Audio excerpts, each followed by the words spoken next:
Lots to get to on the BWI live show. I'm your host, Thomas Frank Carr. Some interesting things happened over the weekend, both on the field and off the field. I don't know where it's technically happening, but we learned about it on Twitter. Sean Clifford starting his own NIL representation company. And of course, we're getting into basketball today on the BWI live show. I'm your host, Thomas Frank Carr.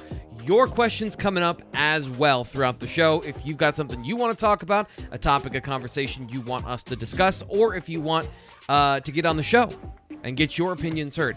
All that is fair game on the BWI live show. This is your chance to interact with us here at Blue White Illustrated. I'm your host, Thomas Frank Carr. We'll be joined quickly by our staff and our excellent reporters. But first, I just want to say, if you are watching the show, a couple of things are super helpful. The first thing is like the video, because we do a great job here. We want to make sure that people know that, and we want to grow the community here on the live show to get in a more engaged conversation with you. Second thing, on top of that, if you feel like it, share the video. And thirdly, if you're feeling generous to help support the channel, Super Chats are enabled, so you can always donate to the channel, and we very much appreciate that. Now let's meet our panelists for today. As always, senior editor Nate Bauer joins the show.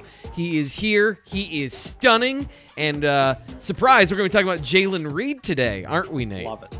Let's talk about Jalen Reed and Anthony Poindexter. Let's do it all, T. Frank. All right, let's see what I accidentally left up on Dave Eckert's slide. Yes! All right, that's an engineering win for today. We just have Dave and his lovely face. Dave, you ready to go today? Don't forget the fridge, T. Frank. The fridge is here too.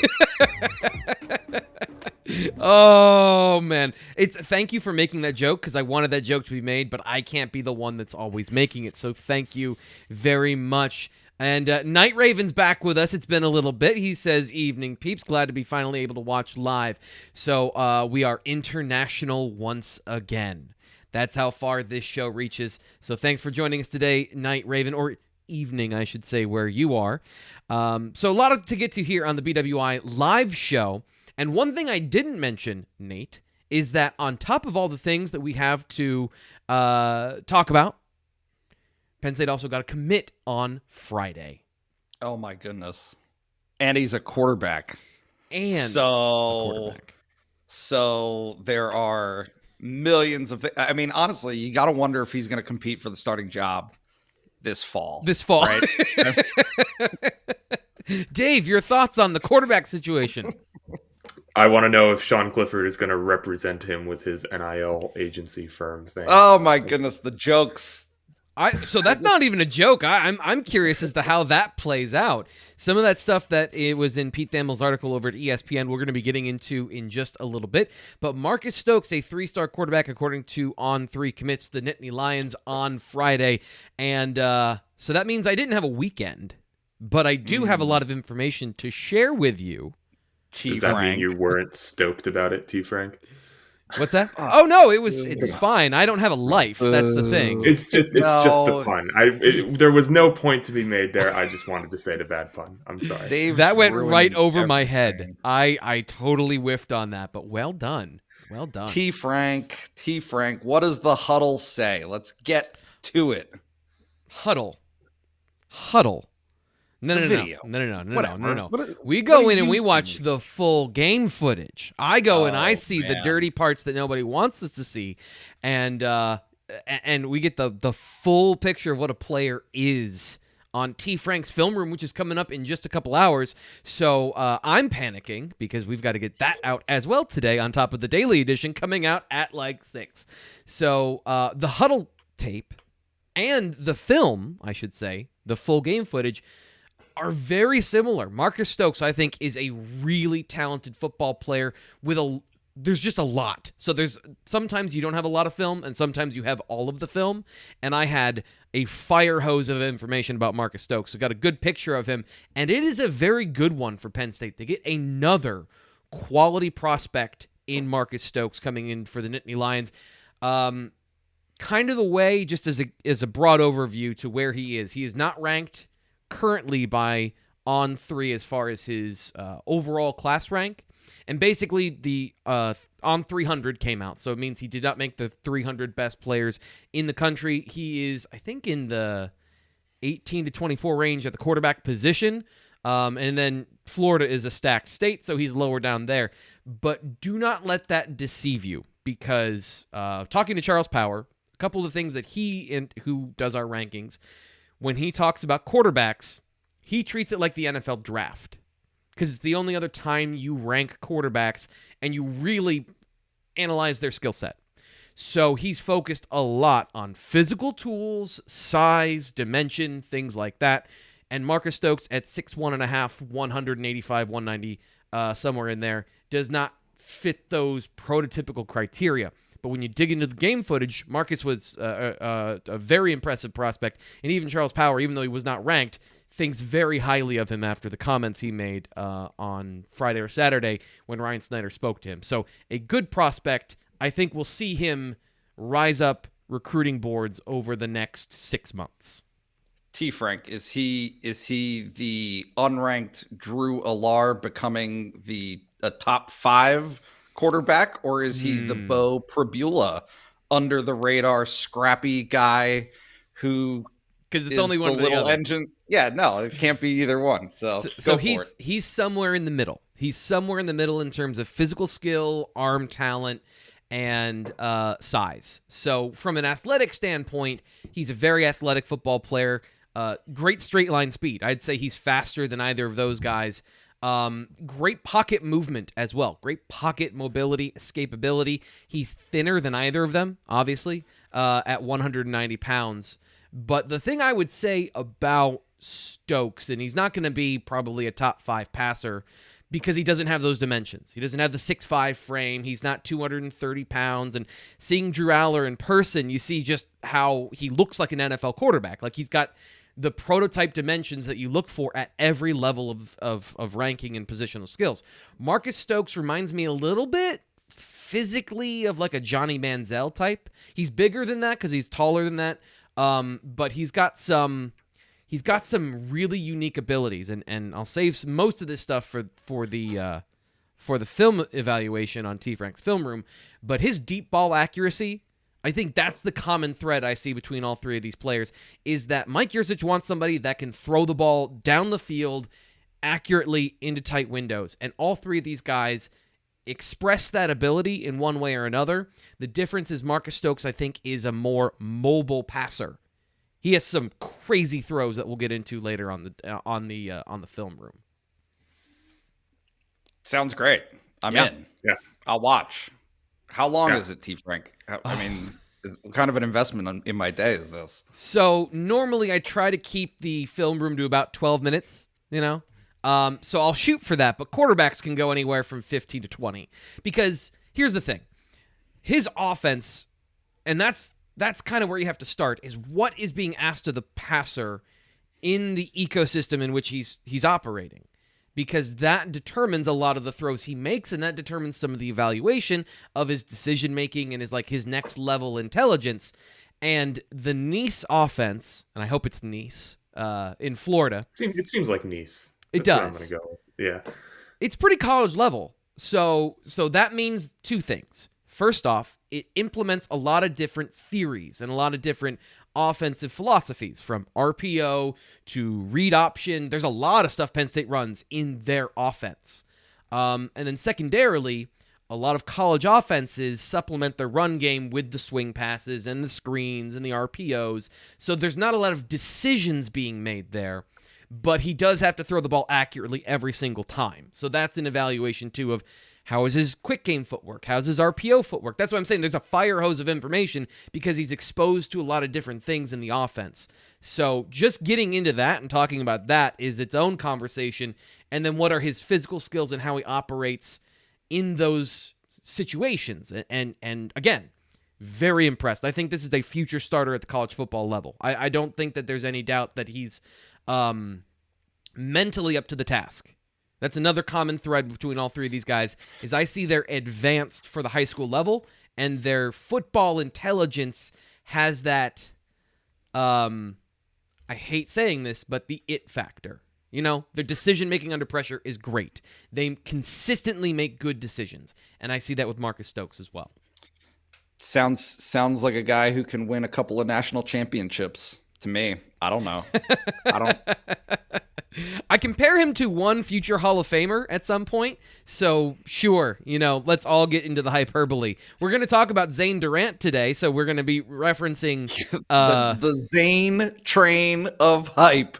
It has left the station. Yes. Let's go. Are we allowed to use Zane train in a Penn State context for people who aren't Zane Rutherford? Is that legal?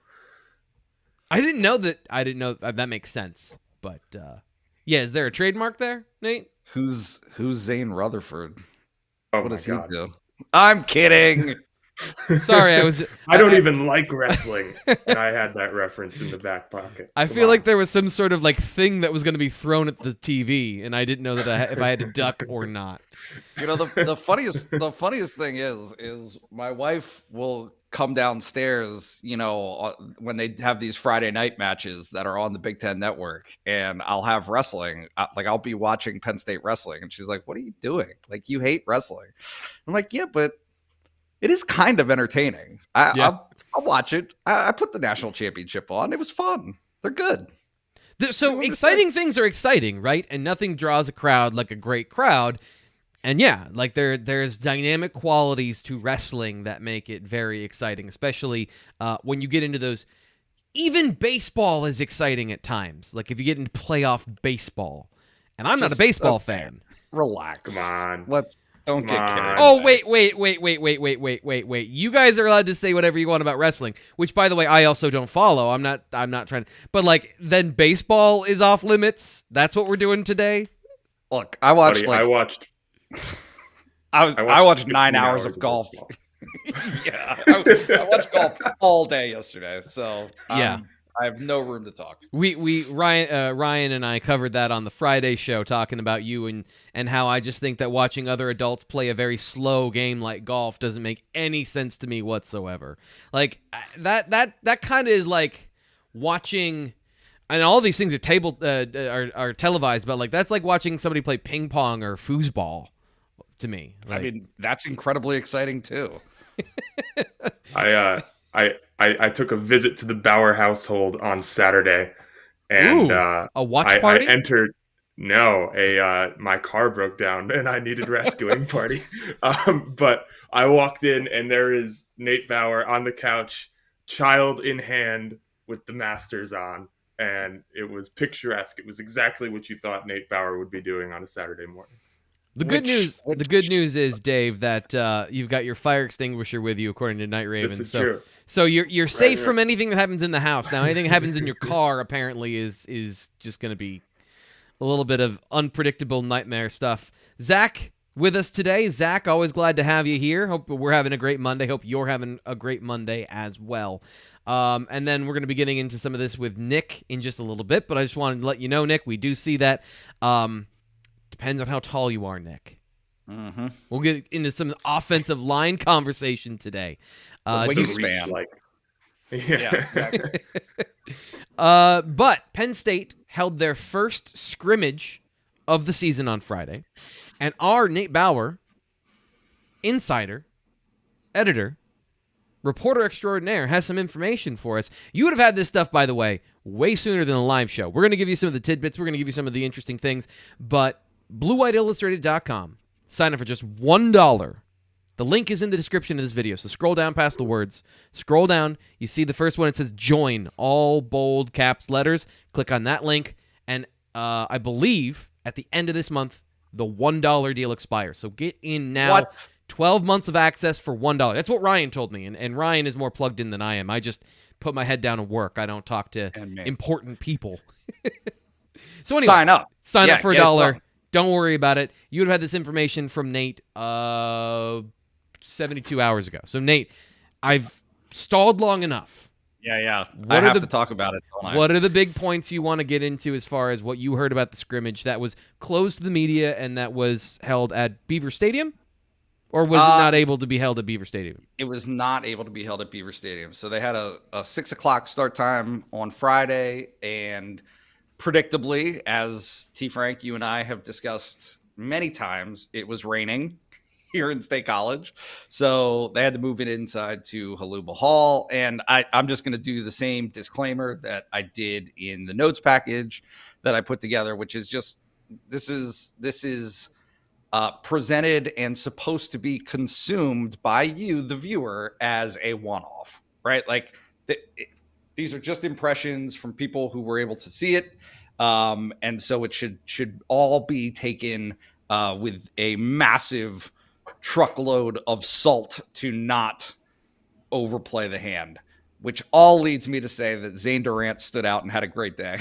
he was really good, very impressive again on Friday night. And this is just a story that I think if we were looking, T. Frank, before the start of the spring for this year's Kalen King, we found him. The jury has come back with an answer, and the verdict is in. It is Zane Durant. So made a few nice plays. Details are a little bit sketchy on things like these, right? I mean, it's you're working with different quarterbacks. You've got different offensive line, right? Like the offensive line continues to be a health, right? Like concern, I think, for the program. None of this. The nice thing about hearing practice or scrimmage feedback is when it aligns nicely with things that have already been said. Yep. And this was very much the case in terms of the feedback that I got on Friday night. So contributor flashing, I guess that's the thing, is like, what is the level here that we should expect? Because the blue-white game coming up in about 12 days, right? So on the 23rd. What's the level of participation for some of these freshmen that we might expect based on, flashing, showing good signs, all of those things? Because that can mean a lot of different things. Yeah. So, I think a lot of it is going to depend on what form the blue-white game takes, right? We've already talked about this, but certainly there's some rumbling that the game itself could take on a different form. Mm-hmm. And so while I would expect there to be plenty of opportunities for a Zane Durant, right, to be able to play in the blue-white game and get some good reps, against who? Like that's... If you can count on 1.5 hands, right, the number of healthy like bodies, not scholarship guys, bodies that they have on the offensive line that are healthy and can play in that type of an environment, then I think it raises some questions as to what they're able to do, right? Like in terms of an actual blue-white game. That is. We'll have to get a little bit further clarification on what that means, because and this is something that you and I talked about on Thursday, and I think set off some alarm bells for fans and people on the Blue White Illustrated message board that talked to us of, okay, what does that mean exactly? Because I went out and watched a couple of other spring games. NC State was not tackling to the ground, and you're not going to go full pass rush against your starting quarterback. So... Yep. I guess, do you have anything in mind? I don't want to make you speculate, but I don't know. Dave, I want to come over to you for a little bit here. What would you expect kind of in this modern era of load management in the NBA and spring football, reducing injuries, all that thing? How would you expect this kind of to play out? Yeah, I would expect it to play out in a way that does not put anybody at risk, because that's always been the approach that James Franklin has taken. And I think, again, this is just my interpretation. This isn't based on reporting or anything, but for James Franklin to kind of come out and like get out ahead of it and say like, hey, we might not have enough offensive linemen for the blue-white game to like be what you typically think of when you think of the blue-white game, like that indicates to me that there is some strong consideration going on for altering that. And, I would support that, right? Like, it doesn't make sense to get guys hurt. Right. I get it. Like the blue-white game is great for the community. It's awesome for us. We get to see what's happening. But like at the same time, if you're James Franklin, your priorities have to be, don't get anybody hurt. Who doesn't have to get hurt. And the media was able to see, and I know a couple thousand fans were able to see last season, essentially they treated the blue-white game like a practice. And there was a scrimmage portion of the practice, but it was largely what we at least see part of that each day when we get to go see open availability on Wednesdays, Nate. So coming back to the offensive line and Nick's comment here, how do I sign up for the O-line for the blue-white game? They need bodies. That's the part, right? So it's not just that you have starters that are returning from injury or that you lack some of the scholarship players because they're not on campus for the fall. It's also they don't have, and this is going to sound wrong, but this is kind of the meaning of, they don't have the bodies that absorb the blows that are not the starting five or key backups, right? So it's not just that they are thin in scholarship players. They're just thin in bodies on the offensive line. Yeah. No, to begin with, right? I mean, walk-ons, and they've had some notable walk-ons who have been able to produce and contribute in the program. I mean, it's just not, the number is not at a point where, it's reasonable, frankly. Like they just don't have the bodies. So I think that it certainly should lead to a little bit, maybe, of consternation, right? Like pearl clutching. Hey, like this is a group that, and again, I mean, we're talking without details, right? Like we know that Sal Wormley isn't ready to be a full go kind of guy, but he is getting reps, right? Like according to James Franklin, it's just how much valuable time is being lost for a group that there is literally no question everyone is, pointing at as desperately needing those reps. Yeah. Right. Like, I mean, so on the flip side though, it's a story for sure. So this is the flip side of that argument. Why then isn't this a good thing that these guys are getting as many reps as possible? You can feed them as many situations and because you're only working with, if you're talking about the starters and the key backups, do they have 10? I mean, I'm struggling to think if they do. I think they may have 11 guys that are scholarship on the offensive line. 11 total offensive linemen, all appear to be, I'm looking at the roster right now. All appear to be scholarship. They don't have any offensive linemen who are walk-ons on the roster that is currently out. And so my understanding is it's fewer than double digits, Frank. With the injuries and the guys that are coming back in that situation. Dave, and this is something I'm kind of throwing you something just speculative, I guess, here. Is that another area of transferability that you don't have walk-on offensive linemen as much anymore? Because we don't pay as much attention to those guys when they leave the roster. We pay attention to guys whose names and I genuinely don't know, like, how many has Penn State had in the past and how many, because they have none now.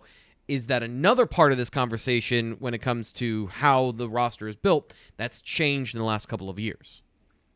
Yeah, well, James Franklin actually addressed that, and he said it's basically not impossible, but it's very, very difficult to get walk-on offensive linemen because there just aren't many people walking around the world with that type of body. So, the ones that who are like slightly capable tend to like be playing somewhere else, There are fewer preferred walk-ons too. I think that's kind of what I was driving at is in recruiting. If you're a preferred walk-on at Penn State and it's, hey, come play for the Ntitany Lions on the practice squad, you can go to a Division II school and play. And that's kind of, I think, a shift in the mentality where it was even 5-10 years ago to where it is now. Yeah. I don't know. I mean, looking at who is coming in and who isn't here, right? Like, the big one is Hunter Norzad, right? Outside of Hunter Norzad, is there anybody who isn't here who is going to like start? Probably not. I know what James Franklin said about Vega Ione, that he thinks he can contribute early, but again, true freshman. Malik McNeil, probably not. Drew Shelton, probably not. So, I mean, is it good that these guys aren't here? No, but is it something that I think is like they don't have the guys yet? I don't really think that's the case. I think they should be able to an extent, Yeah. to get some of that work in that we're talking about as a unit, minus Hunter Norzad, which obviously hurts them. But Yeah. they should be all right. Can I just read the players that they lost from last year? Like, these were all guys who walked on senior day. Okay. Des Holmes, gone. Caleb Conegus, I believe, was an offensive lineman. You correct me if these sound familiar to you guys. Will Knutson was an offensive lineman. Yeah.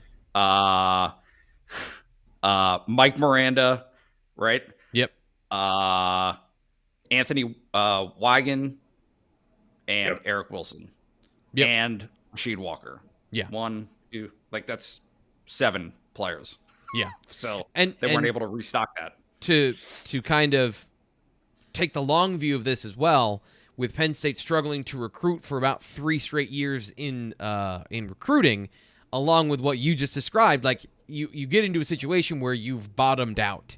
And that's why Penn State is recruiting up to 6 players in the class of 2023, most likely when it comes to the Penn State offensive line for the next recruiting class. So these things, especially on the offensive line, when you get into a situation where you lack numbers and you aren't getting what you need through the portal, this is where you can find yourself. Like, these things go back and forth and can oscillate at certain positions. Bradley has a question here. Hey guys, great show as always. I'm gonna read the compliments. I have 2 questions, and we'll get to the first one here. Why not start one of the recruited quarterbacks in Aller Perbula instead of the face of mediocrity, in his words, not mine, Sean Clifford? So, Dave, please answer his question. I don't know. I mean, I think my face is pretty mediocre. I kind of want to be the face of mediocrity here. But wait. If you're the face of something, can you therefore be mediocre? Because you've risen to a level of importance that would rise above mediocrity. You're really good at being mediocre. That's the only thing you're not mediocre about. Yeah, I don't know. I mean, look. I think that if one of those 2 guys was at the level at this point in their career where they were better than what Sean Clifford is going to provide for you this fall, then they would start. Like, I think that's the part of this conversation that the people who are constantly asking these questions kind of ignore, is that, like, they're just, Penn State isn't just attached to this for no reason, right? Penn State wants to win football games. If Penn State thinks that Bo Pribula or Drew Allar is going to be better than Sean Clifford, or Christian Veilleux for that matter, and I think he's an important name to put out there because it seems like he's the number 2 guy right now, then they're going to play. So, it's a difficult question to answer, because it's not like there's this, to me anyway, it does not seem like there's this hidden reason that Penn State just wants to keep going back and back to Sean Clifford. Right. It's that Sean Clifford is their best option. He follows up with experience. Like, he wants the young guys to get experience. So I guess, Bradley, the point is Penn State's not going to punt on 2022. They're going to try and win football games. So experience or no experience, they want to win these games. And here is my biggest pushback on this particular conversation. It's the proof of concept that I think Penn State fans are on one extreme side of in this situation of, we believe because these guys are not Sean Clifford, they are the better option. And Penn State historically has said the starting quarterback is the best option because we see all the data, we see all the throws, we believe in this guy, and we've watched him play football. And I think it's the hesitancy to pull the plug on that and to gamble a little bit that is the disconnect here. And I don't fault guys who really want to win and really want to win games trying to work through it with the guy that they've seen win a lot of games. And despite the fact that the last 2 seasons have not gone well, Sean Clifford was a starting quarterback in 2019 that played well and won games for the university before a massive disruption when it came to 2020 and the COVID situation, the COVID season. So we're not getting into that. We're going to get into my guy, M. Shive, too. I was going to save this for later with this conversation, but he gave us a super chat here, and we're always going to get those on air. He says, given NIL is not popular with some fans, and the QB is starting his own agency, which section of Beaver Stadium will have more groans coming for it after the first incomplete pass? Now, where do the alumni sit? They sit in like the middle tiers, Nate. Like, it's going to be the middle section of the established fan base that has around the 50. That's where I'm betting that comes from. Yeah, I don't know. I mean, look, like I'm not gonna fault fans for feeling some sense of frustration, right? But like, it's not Sean Clifford's fault. And really, it's not something that Penn State's decision makers, James Franklin chief among them, are going to listen to. Like, it doesn't matter. It doesn't matter. You can groan all you want, but for a kid to show the the impetus to get together and put this business plan together and try to get this thing off the ground is the type of initiative that honestly, traditionally, Penn State fans have always taken pride in. Like, that's a thing that Penn State fans value, is bringing something beyond whatever your playing discipline is, right? Like you're the playing field or the sport that you play. So there's that side of things. But in terms of groaning from the first incompletion, that was going to happen whether or not this happened, right? Like either way, people will be dissatisfied with Penn State's quarterback play regardless of what happens this season. And I think that I'm ready to like say this in regards to the last question, but I think it's time to start considering the reality that you got to put Drew Allar on ice. Like just the very thought of it. It's not happening. It's not going to happen this year. It's just not. And everything we've heard this year is that he is behind the other freshman, Bo Pribula, which means he's not on his way up to starting. So just to give a perspective of where it stands right now and the things we've heard to back up our feeling about starting a freshman to begin with. But correct, which is, and I mean, I want to take pains to say this, that should be the expectation.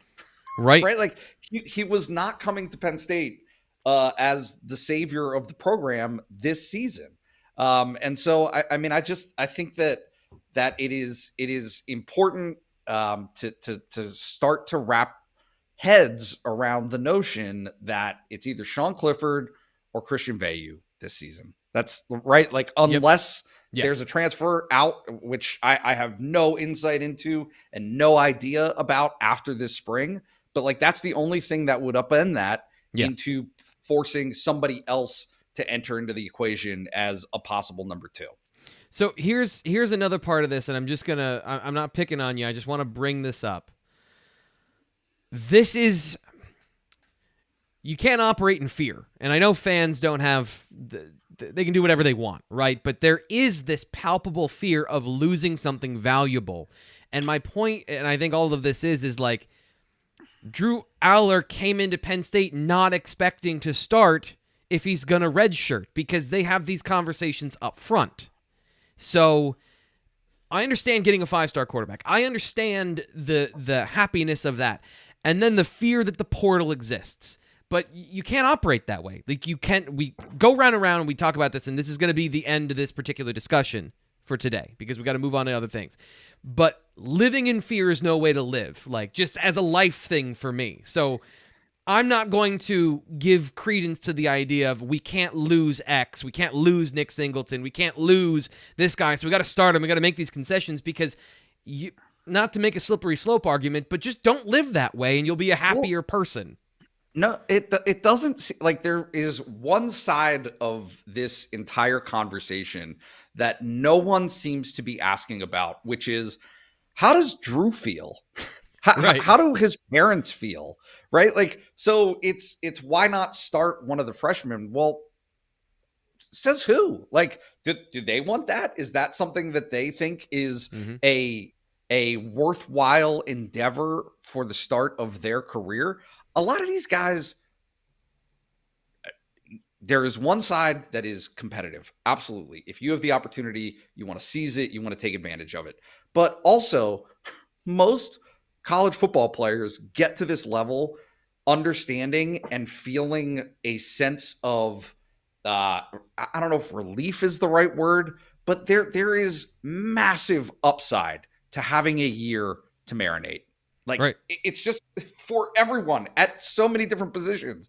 And so I just think it's so curious that no one seems to really care, right? Like how Oh, Nate. that's Oh, Nate. Oh.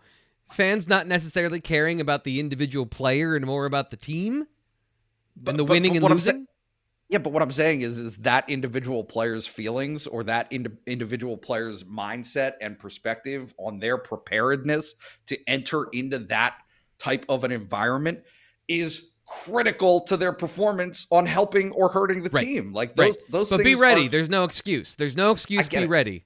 So that's my point is like when we get into these conversations, I have these conversations about the defensive line. Penn State needs a pass rusher. But if they don't get one in the portal, then there's no excuse. Get sacks. I don't care. Win. That's so we get to that point with a lot of people in this conversation about the situations that exist. So we need to move on because I want to get more information from you about some of the other things you heard when it came to the scrimmage, because this is the good stuff I want to make sure people get to today, and we get that out for them here on the live show. Jalen Reed had a nice night. Cue up the photo, T. Frank. There it is. There he is. Yeah, and to be expected, right? I mean, now, again, you're talking about again like a controlled scrimmage, one-off, but you're looking for guys to make plays, and he's a guy who made a handful of them. So I think that was definitely a positive for Penn State on Friday night. The other storyline, and this is something that I wrote about on Friday, is, and I don't know, I mean, maybe you guys feel differently than me on this, but I think if you read between, the lines a little bit on Mike linebacker and, kind of how it was presented as this open battle. And I think that it is. I don't think that there's any question that it is a competition between Tyler Elsdon and Kobe King, and that it will remain a competition between those two through the spring and the summer. But my sense right now is absolutely that Elsdon is at least somewhat ahead in terms of the competition. His preparedness, again, I hate to repeat myself, but his preparedness to play the position, because there's so much that is entailed in that role that having that extra year of experience is absolutely a benefit. And so my understanding, again, from Friday night was that he had a nice night as well, seemed to have command of the defense, and made some plays. So, I think that there are definitely some reasons for optimism, but, you got to let this thing play out and see where it shakes out. So Glenn asks, and I think this is a fair response and feeling to the bowl game. Linebacker play was horrible in the bowl game. How did Sutherland Jacobs improve the run defense? They are small for physical Big Ten run games. So the first part is I think the defense in general struggled with the run game because there were a bunch of new players at new positions. So Curtis Jacobs moved over to the Will. He has spent a month at that position, maybe, 3 weeks of practice.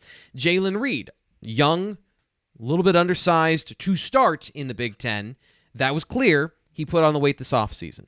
And then the other guys that played, there were some guys playing out of position, like, I don't know, defensive end Jesse Luketa playing Mike linebacker, which we know historically is not a strength of his. He can do it if he needs to, but him in space is a bad idea. And then I think the other guys played actually reasonably well. Tyler Elsdon played well in the game, but you wouldn't know it because the result was the result. Also, Dave, how many physical Big Ten run games are left? Is Illinois on the schedule this year? But right. Yeah, I mean, not that many. I mean, if you think about it, like Michigan's going to do that, right? Yes. That's what Jim Harbaugh is all about. I think, right? Maryland is not. Rutgers is not. No, they are not. Ohio State is not. They are not. Indiana is not. They play so Minnesota this year. Yeah. So there you go. There's one. Yep. That's really it. You could right? maybe Like, put Michigan State in that category, but they're kind of similar to Ohio State where they run zone. I wouldn't say that they're overly physical. They're just a team that runs the ball a lot. Yeah, and Kenneth Walker's gone. So, I don't know. That would not be my primary concern because the good teams don't, Michigan aside, the good teams tend not to play that way. The teams that are on Penn State's level, most of the time, you better stop the pass because that's how they're going to beat you. So I think modern college football defenses ask for more athleticism and less bulk from those guys. That's exactly right. But here's my question is that when are we done saying modern linebackers and just saying linebackers? It's been this way for 15 years. Like, it's been going this way for a long time. And maybe it's accelerated in the last 5, but it's not like we've been dealing with 247-pound middle linebackers that only play the run for the last 10 years. This is something that started in 2000. I mean, think about the Penn State offense with the read option in 2005 through 2008. This has been going on for a long time. So they're not modern, they're just linebackers. Sorry, that's just my stump speech about vernacular now. Because I was thinking about it with Marcus Stokes, too. Like, he's not a modern quarterback, he's just a quarterback that runs. Right. But if you think about it this way, like, the good teams don't play that way. Again, I get what Michigan does. Right. You know, they had their year last year. Yeah. Ohio State does not play that way.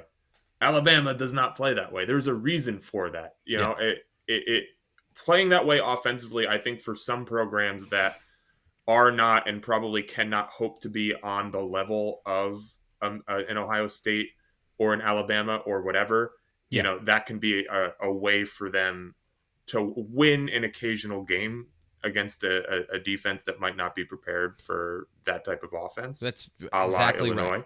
Yep.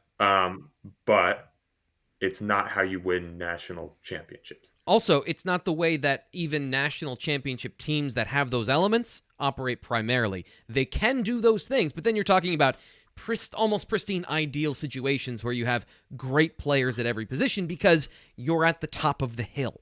So and I understand the question about small linebackers and all these things, and maybe there's a new emphasis on it this year because of Manny Diaz and some of the situational changes, but this is in no way unique to Penn State. Penn State's been a throwback having 3 linebackers on the field the last 6 years. So, like, that is a perspective that I think we should have. We haven't embraced that thought enough, that Penn State has been more traditional than other places instead of the other way around. But, you know, it is what it is. And now they won't. How many fullbacks, T. Frank? Well, you know, Brenton Strange has lined up a fullback quite a bit over his career and is blocked from that position. So, you know, they've got one. What do you guys want to move on to next? Is there more from the spring game? I was letting that one rest for a second. I was going to let that one land and then move on. Is there more from Warren? Yes. Yeah. There's a good one. Yeah, no, you know, and so like this is where we open the can of raging fire and passion, but apparently Bo Pribula looked pretty good on Friday night. I'm gone. Bye. Yeah. No, so look, like I think quarterback is interesting, but I mean, especially with Alar, you know, it that dynamic has not changed that we saw, right? Because I think all of us were a little bit surprised to see Pribula ahead, right? Or I don't even know what ahead means, right? Like when you're 3rd and 4th on the depth chart, what's the difference? Right. And so, you know, it started with Chuck Losey talking about Pribula being physically in a better position, right? Like more physically prepared. And that being an advantage that he has. Then we've seen Pribula as, you know, kind of taking the 3rd team reps. Friday night, my understanding was all the quarterbacks played. All the quarterbacks had reps. All the quarterbacks, got action. So, no, I mean, This also tends to happen with guys that are athletic. And not to pigeonhole Bo Pribula, but you can flash more if you are running the football and darting out of the pocket. If you are, and not that Drew is a statue, and this is, again, an either-or conversation that isn't. We're having some nuance and shades of fact of, like, it's not extremely 100% one or the other, but the more athletic guy that throws on the run and makes some of those clutch-type plays, that is more of the profile of Bo Pribula. But clearly, if you're going to redshirt somebody that has the high-end talent and all those skills, it's not like Drew Aller isn't great in his own thing, but he's going to require some maintenance, some upgrades, some things in his game over time that are going to make him a very, very good player. But out of the box, out of the gate, you could do a little bit more if you're running around, and that's a part of what you do.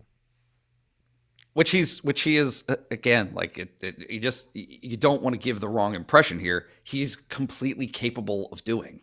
Yep. Right. Like, exactly. That's what the, it's also that's a what strength the of his. Is. Right. That's what the trajectory is, but it's just not right now. And I mean, I'm a broken record at this point, but it just doesn't happen nationally. Yeah. That to me, that is the key and this is something that is a drum I've been pounding for the last 12 to 18 months. But just in general, I think that we have a stark lack of insight into what's happening outside of Penn State. And when I say we, I mean collectively, including the Penn State fan base, and including the media who covers this program. There is a lack of understanding at what happens elsewhere. And what happens elsewhere is that true freshman quarterbacks don't start the beginning of their true freshman season. Just does not happen, regardless how good you are, unless something weird or an anomaly takes place. Yep. Nick actually brought up in the chat, he says, I believe Bryce Young and CJ Stroud all redshirted. That's correct. Yeah. So, like, there's no reason to pull the ripcord. This is kind of the negative, fear-based view of what I'm talking about in these situations of, this is going to be a disaster, so pull the ripcord now. You're not allowing for any possibilities of positive development in any area if you're doing that. Which, if that's how you feel, I'm not saying that you're wrong. I'm just saying that you have chosen to self-select out of the positive outcomes that could happen by keeping everything afloat and getting better in some areas. I'm being sucked back into the quarterback conversation. I will not do all it day. Today. I will not do it today. Zach Kreiser asks, and this is bringing up our next conversation topic here on the BWI live show because we're marching along. This has been a great conversation, guys. We've got about 12 minutes left in the show. Flying through everything today. Zach says, is Sean Clifford's NIL agency for real? Will it attract guys to Penn State? I know it's for every college athlete, but will it specifically help Penn State? So which one of you guys wants to set up by explaining what Sean Clifford started on Sunday? Who wants to take the exposition part of the story here? I could get the basics because I think Nate will be better with the details. Okay, go for it. Basically, Sean Clifford is working with his brother, Liam Clifford, and Penn State defensive tackle, Neas Hawkins. They are launching a company called Limitless NIL, which is essentially a company that acts as like an agency for other college athletes to help them find NIL deals. So, for example, in the ESPN story, Jair Brown talks about like being a little bit frustrated by the lack of NIL opportunity that he had. So he signed with Clifford's agency and they helped him get some. He's going to have a pizza deal at Snap Pizza, and it's going to be called the Tig Pie, and there's going to be pineapple on it. And whether or not that's an abomination is up to your personal choice. Ooh. But that's another argument I'm not getting into today. But yeah, that's the basics. Yeah. I mean, I think people watching this show probably know what an agent is. He's an NIL agent for other college athletes. It's fascinating. And obviously part of the story that is important for Sean Clifford specifically is that he's taking 4 credits this fall. So to some of the other questions in the chat, is this going to distract him from playing quarterback? Is this? I think that if you're a sixth-year senior and you know yourself and you have these players in the NFL do this as well. And not to say that Sean Clifford is an NFL level player, but like there's a balance in life where you're not 100% football all the time, every moment, every second, every waking moment of the day. Without school, he has some more latitude to do some of these things. Now, Nate, when it comes to some of the other interesting details, Sean Clifford had $100,000 in NIL deals last season out of the gate. So I think to Zach's point, that information alone kind of tells you it's not like Penn State is so far behind in the NIL race that the position of playing starting quarterback at Penn State isn't going to generate revenue kind of on its own. Is that a fair way to put it? Maybe. No, I mean, tried. Yeah, no, I don't know. Look, like I'm trying to be as forthcoming about this as I can. Two things. One, and this is something that you've heard Sandy Barber talk about. I think James Franklin has touched on it.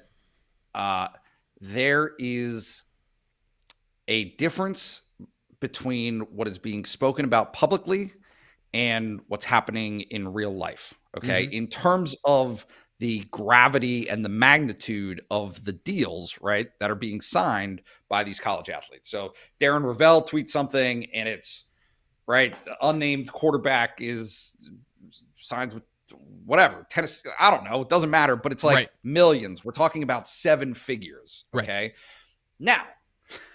Now, if you look at what Sean Clifford is represented as having done last year at $100,000, and you compare that to that scale, if that scale is real, then it suggests that Sean Clifford and the 100, like it's just about context. And so, yes, $100,000 in a space that generated no money the year prior. Right. Yeah, that's significant. Like that's a big, and we're not even talking about a full year. We're talking about $100,000 since last July 1.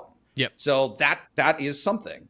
However, look, just being honest, I think that there should be some pause among Penn State fans as to how well-formed Penn State's, right, and I'm talking broad community here. Yeah. How well-formed Penn State's NIL infrastructure is. Because if the starting quarterback, I'm not talking about end-of-the-bench guy who has an idea and wants to implement it. I'm talking about the starting quarterback feels that it's a good idea and that there are frustrations expressed by Tig Brown, who is one of the stars, right, returning to the team, that this is an avenue to better position them and their earning capabilities. That should be that. To me, that's a little bit problematic. I think that should generate some cause for concern that it is not more well formed in terms of these guys being like the whole thing on NIL is being able to walk into a room, be told to tweet something, to tweet it, and to walk away $6,000 richer. Like that is it. That is what the process should be for these guys. And so that is not, I mean, absolutely good for Sean Clifford, but we'll see how this goes. I'm not going to ask you any more of these questions. I'm just going to pull the string and let you go when it comes to NIL. Because, I don't know, maybe it's just the fact that, like, $100,000 is still a lot to me. I forgot that we are now entering the world of maybe a little bit closer to NFL money when it comes to some of these players at some of these places. And then when you factor in recruiting. Yeah, I don't know about NFL money, but there's... 6 figures is getting close to like, NFL money. And for Sean Clifford to make $100,000, and that is according to Pete Thamel in the story, so we're reporting, that's been reported. I mean, the minimum salary in the NFL, I think, is like $500,000. So you're not far off when it comes to that. Now, starting money is different than the money now we're on the same scale, is what I'm saying. He needed he needed an amazing idea and presumably a lot of work to get that done, right? Like, this is a really creative and awesome idea from Sean Clifford, whereas that dude at Tennessee got millions of dollars to exist, like, it's, like that part of it, I think, is being like underemphasized. Like, here is a guy who had a phenomenal business idea, and he is arguably Penn State's most recognizable name, and he's only getting a fraction of what kids are getting at SEC schools to, as Nate said, send a tweet or post a TikTok. So yeah, it's, I don't know. I think and he has been for what it's worth, and I don't think that this is really debatable. He has been the most proactive in the space among any of Penn State's athletes. That's across all the entire spectrum. So, like, Sean Clifford has worked. He has done autograph signings, partnerships. He has used all, and a lot of it, some of it has gone to charity work, right? Like, he is a thoughtful guy who is doing thoughtful things and is working at it. I just, like, it's this balance between, hey, praising the initiative and the ability to try to put this in action versus, but there's like a pessimistic side of, hey, if I'm looking at this from the outside and I'm comparing it to other situations and what other people are doing nationally, I'm not sure. And so I think that's a story that is to be written. Here I am once again going with the power of positivity and looking on the bright side, and I'm ruining it. No, it was misapplied this time, is what I'm saying. Is it was very much misapplied. I think you have a very more evidence to the contrary of the situation. And we have about 3 minutes left on the show today. So, Dave, as always, the Matt Damon segment about basketball. What do we got this week as far as portal information and where things stand with the Nittany Lions hoops? Yeah, so Penn State is going to have a transfer on campus on Friday. That's when that's expected to take place. Rajul Diggins, he's a guard from UConn. If you're from Philly, you follow high school hoops in Philly at all, you'll probably recognize the name. He is the all-time leading scorer at Archbishop Wood in Philly. So, yeah, he was a 4-star prospect out of high school. I think trying to find the exact ranking. Hold on, I had it in front of me. Oh, the number 9 point guard in the class of 2021, and he went to UConn, didn't play, entered the portal, and here we are. I was pulling some levers and ropes in the background there for a second, so I apologize. Did you give a position? Guard, forward? Yeah, point guard. Okay. Point guard. All right. Yep. And that's obvious. That's another need for the Nittany Lions, as you and Nate have pointed out, right? That they're still looking for that veteran presence to take some of the pressure off some of their young talent from this class, correct? Well, this one's a little bit interesting because it's kind of outside the mold, because he's transferred after his freshman year here. So he's not a veteran. He played, I think, 46 minutes total at UConn last year. So for me, this is a little bit interesting. I imagine Nate will feel the same way because it's kind of like outside of what they've typically tried to do. But obviously he's talented, and I think he's the kind of guy that if you can get him on campus, you do it, no matter if it really fits with your mission. Nate? I think they're figuring it out too, right? Like, I mean, that's part of the deal. Is this is a new staff with a new coach, and I think that there is a framework they'd like to work within. But at the same time, as Dave just mentioned, if opportunities present themselves, I don't think that they're going to preclude themselves, from trying to take advantage of those. So there is some news that Neil Quinn, I'm sure you saw, Dave, like the Lafayette forward that they were after, landed on Richmond, I believe. So they still need a forward. Has to happen. And I know this is kind of a dumb question, but likelihood, like what is the situation in the portal? Because I think a lot of people with their mindset of the portal, the basketball season's been over for months for Penn State. The tournament just wrapped up. So, like, what is the status of the portal right now? and what sort of talent is available right now, Dave? I think some guys are starting to make decisions and narrow it down. We're not like, oh my God, they've missed on 15 people. Like, we're nowhere close there. But yeah, next few weeks I think will be key. We'll see who they get on campus and whether they can, lock some of these guys down. But it's definitely not like panic stations here. Like, when would be the time to panic? Because I know I need to build that in. I need to build that in later. So when is that time? If they don't have a forward in a month and a half, I think it's fair. It's fair to have some concerns. But even then, like, I feel like Greg Lee was pretty late into the summer, Nate. Yeah, he was. Yeah. So, I mean, you can make things happen. It's okay. The sky isn't falling. I know there really aren't that many people when it comes to Penn State basketball who tend to get that riled up over these things.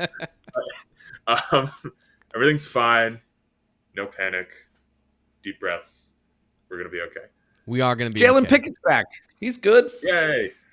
Any last thoughts, guys? I know we gave basketball just a quick segment, but any other last thoughts as we wrap up the show here? Dave? No. The weather's nice. It's going to be nice out. I'm excited. That was a strong finish. We landed that plane with no bumps. Football. We got football. 2 more weeks of football. I'm excited for 2 more weeks of football. Absolutely.